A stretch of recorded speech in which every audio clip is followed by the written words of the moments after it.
ہم یہاں کھڑے ہیں اس بے رحم مسلط زدہ حکومت کے سامنے، ہمارا راستہ روک دیا جاتا ہے، خان صاحب سے ملاقات نہیں ہوتی، بشرا بی بی سے ملاقات نہیں ہوتی، ان کی بیٹیاں، ان کا خاندان آتا ہے، ملاقات نہیں کرنے جاتا۔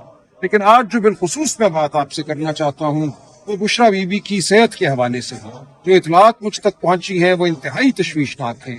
بشرا بی بی کے ساتھ جو سلوک رکھا جا رہا ہے روا جیل میں وہ انسانیت سوز ہے۔ مارچ کے مہینے سے ان کو آنکھ میں شدید تکلیف تھی، انہوں نے جیل کے جو متعلقہ حکام ہیں ان کو بتایا، بالخصوص جو خواتین کے شعبے کی وہاں انچارج ہے مریم نامی ایک خاتون، اس کو بتایا کہ آنکھ میں شدید تکلیف ہے، لیکن اس نے آگے کسی کو اطلاع نہیں دی، کوئی ڈاکٹر ان کو دیکھنے نہیں آیا، حتیٰ کہ 16 اور 17 اپریل کی رات ایک بہت بڑا آپریشن ان کی آنکھ پہ کرنا پڑا۔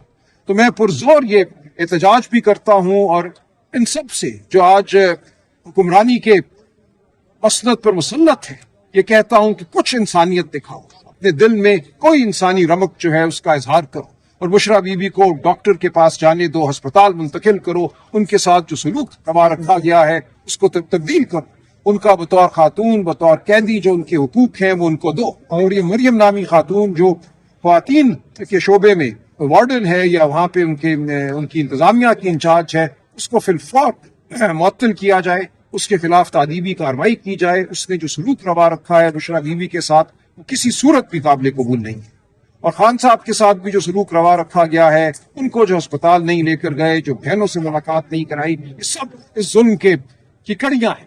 ہم اس تمام ظلم کو رد کرتے ہیں، لیکن اس وقت میری اپیل ہے، میری یہ مانگ ہے کہ بشرا بی بی کے ساتھ وہ سلوک روا رکھا جائے جو ایک انسان کے ساتھ روا رکھا جانا چاہیے، اور اس مریم نامی خاتون کو فی الفور معطل کیا جائے۔ بالخصوص اس مریم نامی خاتون کا بشرا بی بی نے کہا کہ یہ بدتمیزی سے بات کرتی ہے، جو بات میں اس کو بتاتی ہوں آگے یہ بتاتی نہیں ہے، ڈاکٹر کو اس نے نہیں بتایا، جیل کے اندر بھی ڈاکٹر ہوتا ہے، ایک ماہ تک وہ تکلیف میں رہی۔ تو بالخصوص یہ جو خاتون ہے مریم، جو اس شعبے کی جہاں خواتین کو رکھا جاتا ہے انچارج ہے، اس کا رول انتہائی قابل اعتراض ہے۔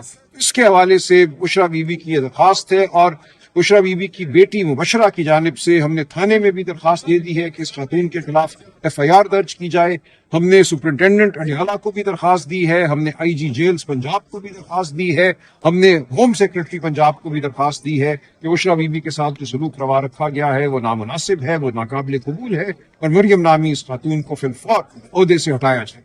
بہت شکریہ، بڑی مہربانی۔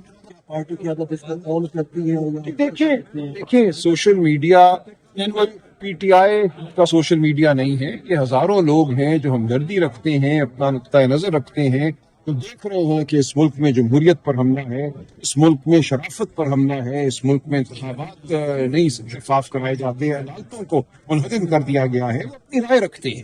تو یہ کہنا کہ یہ PTI کا سوشل میڈیا ہے یہ بات درست نہیں ہے۔ PTI کے 1-2 اکاؤنٹس ہیں، لیکن اس کے علاوہ لاکھوں لوگ ہیں جو اپنی رائے کا اظہار سوشل میڈیا پہ کرتے ہیں، ان کی رائے میں بہت وزن ہوتا ہے، ان کی رائے بہرحال ان کی اپنی رائے ہے، وہ خان صاحب کے لیے ہمدردی رکھتے ہیں، PTI کے لیے ہمدردی رکھتے ہیں، وہ ہم پر تنقید کرتے ہیں، ان کی تنقید ہم سنتے ہیں، وہ اپنے غصے کا اظہار کرتے ہیں۔ جو لوگ اس وقت اس فسطائیت زدہ نظام کے حامی بنے کھڑے ہیں، وہ چاہے وکیل ہوں یا سیاستدان ہوں، ان پر وہ تنقید کرتے ہیں، یا صحافی ہوں جو ماؤتھ پیس بن جاتے ہیں ظلم کا، تو وہ اپنا حق رکھتے ہیں۔ آپ ان کے حوالے سے کسی کو نہیں کہہ سکتے کہ ان کو کنٹرول کرو۔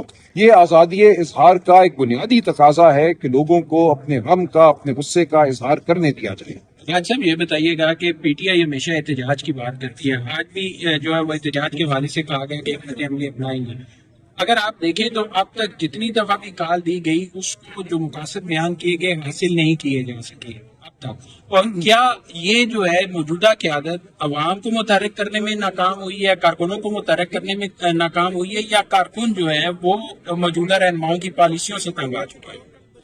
دیکھیے یہ ایک ظلم کا ایک دور ہے۔ آپ نے دیکھا کہ لوگ جب بھی باہر آئے ہیں، وہ 24 نومبر ہو، 26 نومبر ہو، یا کوئی اور دن ہو، یا اڈیالہ جب آتے ہیں تو جھوٹی FIRیں کاٹی جاتی ہیں، مارا پیٹا جاتا ہے، تو ایک جبر کا عالم ہے۔ دیکھیے دنیا میں جہاں کہیں بھی سیاسی تحریکیں چلی ہیں، آپ بر صغیر پاک و ہند کو دیکھ لیں، انگریز کے دور میں دیکھ لیں، نہیں تھی یہ بندش جو آج ہے۔ زمین پہ چلنے کے حق کو مانا جاتا تھا، ایک جگہ میدان میں کھڑے ہو کر آواز بلند کرنے کے حق کو مانا جاتا تھا. آج ساری دنیا میں یہ ہوتا ہے کہ تحریک ایسے چلتی ہے کہ آج 10,000 لوگ آئے، کل 20 آئے، اس کے بعد لاکھ آئے، کوئی ان کو گولیاں نہیں مارتا، کوئی ان پہ لاٹھی چارج نہیں کرتا. اس کو بنیادی حق مانا جاتا ہے. تو آج اس ملک میں اس حق کو مکمل طور پہ سلب کر دیا گیا ہے. یہاں آج یہ کہا گیا ہے کہ اکٹھے کھڑے ہونا جرم ہے. تو یہ ایک ایسی بربریت زدہ ریاست ہے جو انگریز کے دور میں بھی نہیں یہ بھی تو آئے ہوئے ہیں، یہ بھی تو آئے بھی ہیں. بالکل ٹھیک ہے. دیکھیں یہ آئے ہیں اپنے جوش اور جذبے سے آئے ہیں، اور ہم پوری پاکستانی قوم کو یہ کہتے ہیں کہ آپ نے اپنے جوش اور جذبے سے آنا ہے. آپ نے آنا ہے ان اعلیٰ مقاصد کے حصول کے لیے جس کے لیے خان صاحب جیل میں ہیں. آپ نے ان مقاصد کے لیے لڑنا ہے. آپ نے لیڈرشپ کے لیے نہیں لڑنا. آپ نے کسی ویگن، بس اور گاڑی کا انتظار نہیں کرنا. انقلاب جب آتا ہے تو عوام کا ریلا ہوتا ہے. وہ بنگلہ دیش ہو، وہ نیپال ہو، وہ کوئی اور ملک ہو، ایران ہو، ایک قوم نکلتی ہے باہر. یہ کہنا کہ یہ لیڈر مجھے پسند نہیں، یہ لیڈر کیوں نہیں یہاں کھڑا، ہم بالکل نکلیں گے. دیکھیں نکلنا کیا ہوتا ہے. میں 8 فروری کے بعد لاہور شہر میں ہم نے احتجاج کی کال دی. میں باہر نکلا، جو ہی میں گاڑی سے باہر نکلا مقررہ مقام پر چاروں طرف سے مجھ پہ حملہ ہوا، دبوچا گیا اور اندر کر دیا. دیکھیے آپ اس چیز کو ذہن میں رکھیں. ایک لیڈ کرنے کا جو تصور ہے وہ یہ ہے کہ ایک ٹرک ہے اور اس پہ کئی دن کوئی شخص ہے جو لیڈ کرتا ہوا اسلام آباد کی جانب یا کسی اور مقام کی جانب بڑھ رہا ہے. ایسا تب ہوتا ہے جب یہ کرنے دیا جائے. اس وقت یہ نہیں کرنے دیا جا رہا. کوئی مائی کا لال جو ہے 10 منٹ مجھے کھڑا ہو کے کسی سڑک پہ دکھا دے. اس لیے یہ کام عوام کو کرنا ہے. وہ لوگ جن کے چہروں کی شناخت ہوتی ہے، جن کو نظام جانتا ہے. میرے پیچھے 10 گاڑیاں چلتی ہیں اسلام آباد، میرا ڈرائیور جانتا ہے ان تمام لوگوں کو جو صبح سے شام تک میرا پیچھا کرتے ہیں. اس لیے میرے لیے نکلنا بالکل ممکن ہے اور نکلوں گا، اور میں جیل جاؤں گا. میں اس دن کا متمنی ہوں. پہلے 2 بار یہ میرے ساتھ ہو چکا ہے، آئندہ بھی ہوگا اور اس بار شاید لمبے عرصے کے لیے ہوگا.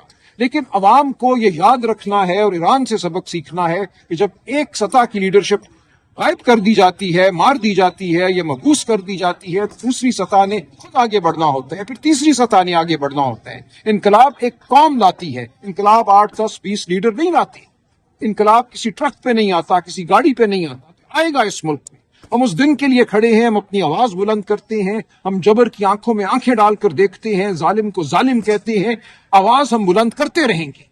ایک دن انشاءاللہ وہ لاکھوں کا مجمع آپ کو نظر آئے گا جو اس نظام کو گرائے گا. یہ بتائیے پارٹی کے اندر کس لیڈر کے فیصلے کو آخری فیصلہ تسلیم کیا جائے یا تمام لیڈر؟ دیکھیں کوئی تضاد نہیں ہے. یہ تضاد کی کہانی جو ہے بڑھا چڑھا کر پیش کی جاتی ہے. بہنیں اپنا ایک نقطۂ نظر رکھتی ہیں. یہ سر وہ تو ایک ذاتی کسی ہوگی، وہ کسی اصول پہ نہیں ہوئی. وہ تو اچھا یہ بتا دیں ایسی کوئی بات نہیں آج ہے. ملاقات کر سکتے. دیکھیں میرے علم میں ابھی یہ نہیں ہے ایسی کوئی بات. میں اس کی تصدیق کروں گا تو پھر کچھ کہہ سکوں گا.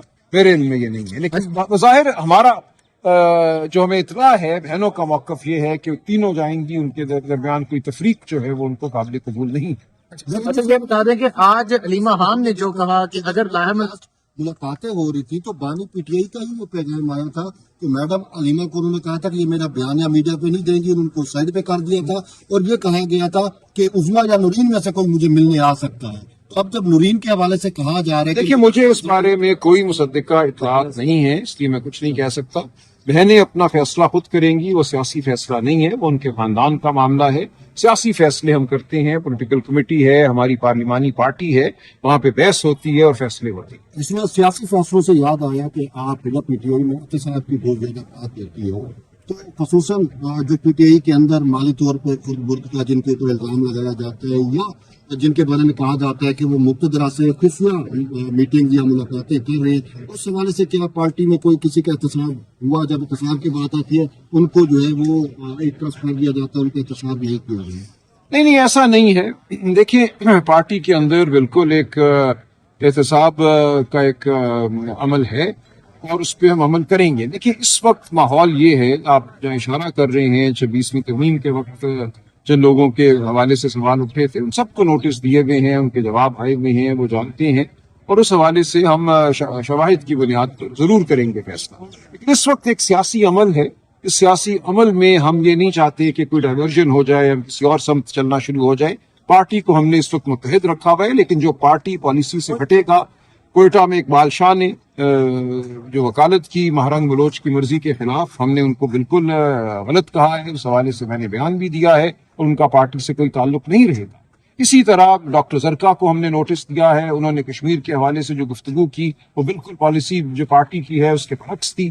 پی ٹی آئی کھڑی ہوئی ہے حق مانگنے کے حق کے ساتھ، آپ چاہے اختلاف کریں لیکن یہ کہ آپ کو حق ہے کہ آپ نکلیں، سڑک پہ کھڑے ہوں، میدان میں کھڑے ہوں اور اپنا حق مانگیں، اپنی آواز بلند کریں، اس حق کے ساتھ ہم کھڑے ہیں۔ اور ہم سمجھتے ہیں جو کشمیر ایکشن کمیٹی کے مطالبات ہیں بڑی حد تک وہ جائز ہیں، کوئی اس میں ایسی چیز نہیں ہے جس کو ہم ناجائز کہیں، اور ان کو ایجنٹ کہنا، ان کو کسی بیرونی ملک کا کی شے پہ یہ کرنے والا کہنا بالکل غلط ہے۔ سرکاری اہلکاروں کو سر انہوں نے یہ رغمال بنایا، انہوں نے دیکھیں اگر کسی نے جرم کیا ہے تو اس کو جرم کی سزا دیں نا، کسی نے اگر کسی پولیس والے کو مارا ہے، کسی کی وردی پھاڑی ہے تو اس کو اس جرم کی سزا دیں۔